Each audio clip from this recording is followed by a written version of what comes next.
This Steam Deck has been compared to the Switch, it has been compared to PCs, and now because of Aya Neo and their new PC that they've released, the Aya Neo 2, it is being compared to the Pocket PC market.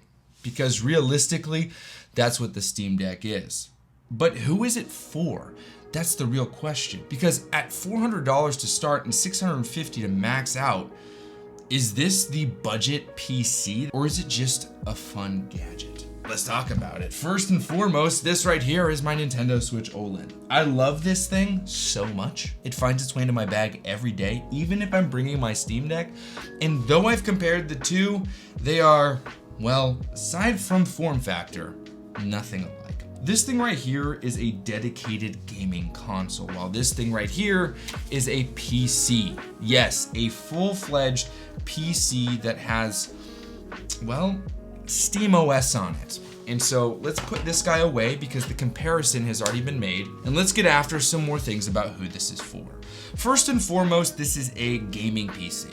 I know it doesn't look like what you would traditionally consider a gaming PC to look like, but it is. This can be docked, you can plug a keyboard and a mouse into it, boot into Linux, install some games, even put Windows on this, and play full-fledged PC games. Now, that isn't the easiest way to play games on this. The easiest way is to use their setup that they've already put on, which is SteamOS. And the SteamOS setup is very user-friendly. And for someone like myself who hasn't gotten too deep into PC gaming, it is a perfect gateway into that world. And again, with a $400 entry price for the 64 gig, I think that this is the perfect option for people who want to dabble in PC gaming.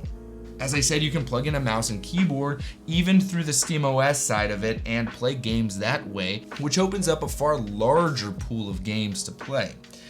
This is being optimized for, this is being talked about, and though the start of this was a little rough, and when you first got it, it was riddled with bugs, we see firmware updates and software updates and just plain updates on a weekly basis. What that tells me as someone who, well, invests quite a bit of money into gaming and gaming tech is this thing is being supported. What it also tells me is that Steam is not treating this like it's treated other hardware that it's releasing it and then forgetting about it.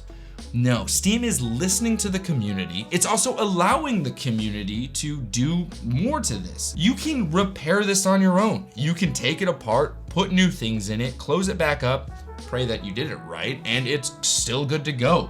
That's huge. If you were to do that to your Nintendo Switch, Nintendo would come after you and send their ninjas to, well, keep you quiet. Now, I have not and don't plan on cracking into this and changing anything, especially these new thumbsticks that people keep swapping out for the Gillikit ones, or updating the SSD, which again, people are doing. But what I will say is this: as someone who has been a console gamer my whole life, I have dabbled with PC gaming only through booting my Mac into Windows or purchasing a gaming laptop for 3 months to try it out. I really just haven't tried. This allows me to get most of the PC gaming world that I am missing out on onto it and, well, play it. This does remarkable things. It really has been designed to be the stopgap between the console gamer and now the casual PC gamer. Is it the one-stop shop for gaming? I don't think so, at least not yet. I think that if Steam really buckles down, listens to the community, optimizes every aspect of this, upgrades whatever needs to be upgraded, and keeps doing what they're doing by updating and updating and updating, this could very well become, well, the primary gaming console slash PC that a lot of people could benefit from. I really do believe that. Now, again, first-party titles that would go to PlayStation, Xbox, and Nintendo will not come to this if they're exclusive, but we're now seeing, with the exception of Nintendo, Xbox, and PlayStation releasing some of their first-party titles that would otherwise be exclusive to PC gamers or to just gamers across the board, with Horizon Zero Dawn and God of War being really good examples. And with Microsoft, they've made their exclusives available to PC gamers, and xCloud does work on this thing, but PC Game Pass isn't as easily used on this. At least not yet.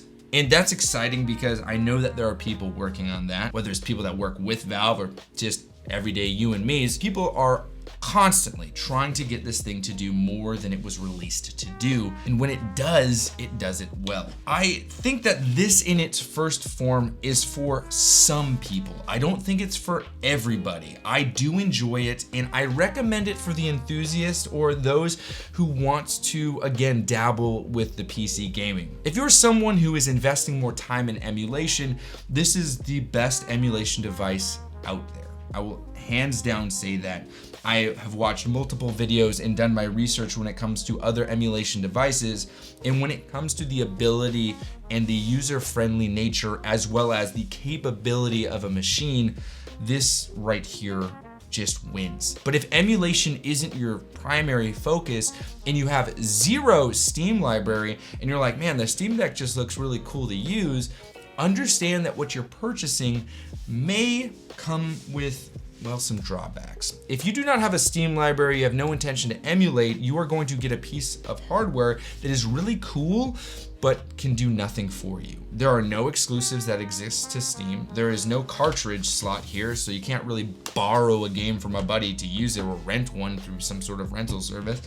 You have to buy the games. And while Steam does have unbelievably good sales, chances are, if you've been playing on console before and you want to replay a game in this form factor that came on PC or on Xbox, you most likely are going to be repurchasing a game you've already played and not be playing it at its maximum capacity. Yes, the Steam Deck is capable, but it's not as capable as a PlayStation 5, and it's certainly not as capable as an Xbox Series X. It is absolutely the beginning of the next phase of gaming handhelds. This is a versatile system. It is an inexpensive pocket PC, and it is wildly appealing for those who want to experiment. And there are those fans who use this primarily, but I would say that that is few and far between. This is really an addition to the gaming ecosystem that you may have already built at home. And if you're someone who understands what you're getting yourself into, and it still seems like a worthwhile purchase, you should absolutely give it a try. It's super rad. It really is. I'm enjoying it. That's all from me, guys. Happy gaming.